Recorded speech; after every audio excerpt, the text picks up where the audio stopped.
Her Kurban Bayramı gelince bizler Hazreti İbrahim ve Hazreti İsmail'i hatırlamaktayız.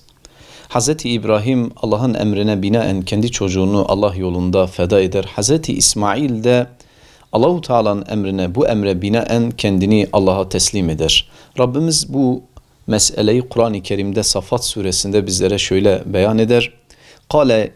Kale ya buneyye inni ara fil menami, ey evlatçağım ben rüyamda görüyorum ki enni ezbehuke, seni kestiğimi, fenzur mâza tera, sen bu konu hakkında ne dersin?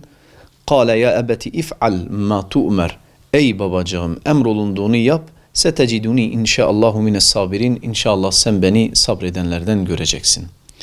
Evet, kurban İki anlamı vardır. Birinci anlamı Allahu Teala'ya kulların yakınlaşmasıdır. Çünkü kurbanın kelime manası da Allah'a bir yakınlaşmadır.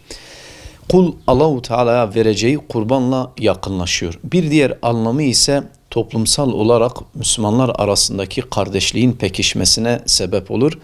Nasıl ki Peygamber Aleyhisselatü Vesselam hadis-i şeriflerinde bizlere şöyle buyuruyorlar. El muslimu ahul muslimi. Müslüman Müslümanın kardeşidir. Yine ayet-i kerimede Rabbimiz innemel mu'minune ihvetun, ancak müminler kardeştirler ayetiyle müminlerin kardeşlikliğini bizlere beyan etmektedir. İşte kurban da bu kardeşliği insanlar arasında, Müslümanlar arasındaki bu kardeşliği pekiştirmektedir. Mesela örneğin evine et götüremeyen fakir kardeşlerimize bu noktada ne yapıyoruz? Yardımcı oluyoruz. Peygamber Aleyhisselatü Vesselam hadis-i şeriflerinde buyurmaktadır ki kişinin bayramın gününde Allahu Teala'ya yapacağı en sevimli ameli Allah yolunda kurban kesmesidir. Ve yine hadiste Peygamber Aleyhisselatü Vesselam bizlere şöyledir. Kurbanın kanı daha yere dökülmeden kurban sahibinin günahları Allah katında dökülür. Yine hadis-i şerifte Peygamber Aleyhisselatü Vesselam bizlere şöyledir.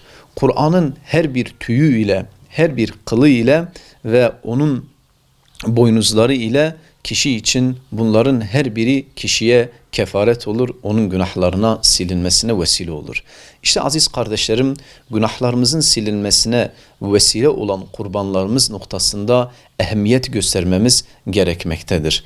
Bu noktada fakir fıkarayı gözetme noktasında, toplumsal olarak yardımlaşma noktasında kurban kesimine ehemmiyet göstermek lazımdır. Çünkü Peygamber Aleyhisselatü Vesselam yine bir hadis-i şeriflerinde buyurur ki gücü olup da kurban kesmeyen mescitlerimize, namazgahlarımıza yaklaşmasın diye buyurmaktadır. Bu anlamıyla her Müslümanın gücü olan, her Müslümanın bu noktada hele böyle bir zamanda bir veba hastalığının toplumu sardığı bu zamanda Müslümanların ne yapması lazımdır? Bu noktada bu meseleye önem gösterip gücü olan her Müslüman kurban kesmek için bir gayret ve çaba içine girmesi lazımdır.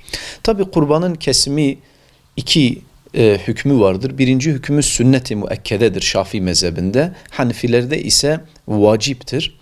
Yine bazen de insana kurban kesmek farz olabiliyor. Örneğin mesela bir insan adak adadığı zaman o kurban nedir? İnsanın üzerine vacip olur. Eğer ki bir kişi şöyle derse, benim hastam şifa bulursa ben kurbanımı keseceğim, kurban keseceğim derse, artık onun hastası şifa bulduktan sonra o kişinin üzerine vaciptir ki kurban kesmesi. Ve o keseceği kurbanın etinden de kendisi ve nafakası onun üzerine vacip olanlar yiyemezler. Ama sünnet olan kurbandan kişi ne yapabilir? Yiyebilir. Efdal olanı alimlerimiz şöyle demişlerdir. Kişinin sünnet olan kurbanın da tüm etini ne yapması? Fakir fıkaraya dağıtması en faziletli olan budur. Yine kurban noktasında dedi ki nezir olan, adak olan kurbanlar var. Bunun etinden nafakası vacip olan kişiler ne yapamazlar? Yiyemezler. Kurban kesimi noktasında kurban olacak hayvanlar yine deve, inek ve koyun, keçi, bunlar kurban olurlar. Develerde 6 yaşına girmiş olan develer, inek ve keçiler ise 3 yaşına giren inek ve keçiler kurban edilir. Koyun ise 2 yaşına giren koyunlar da kurban edilebilir. Tabii kurban edilecek hayvanda da dikkat edilmesi gereken bazı hususlar vardır.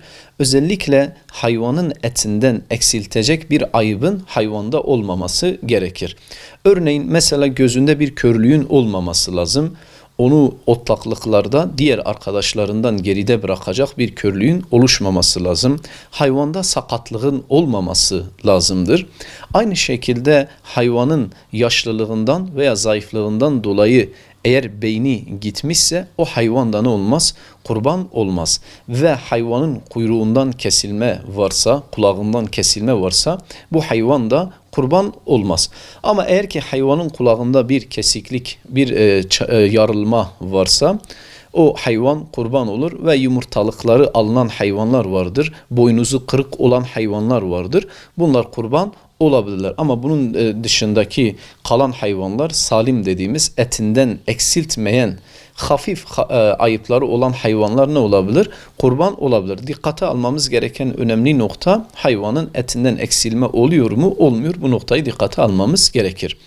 Bir diğer husus da kurbanların kesim vakti ise kurbanımızı sabahleyin artık bayram namazından sonra yani güneş doğduktan sonra bayramın 1. günü güneş doğduktan sonra 2 rekat namaz kılıp hutbe vakti girinceye kadar ne yapılır? O vakit geçinceye kadar artık kurbanlar kesilmeye başlanır.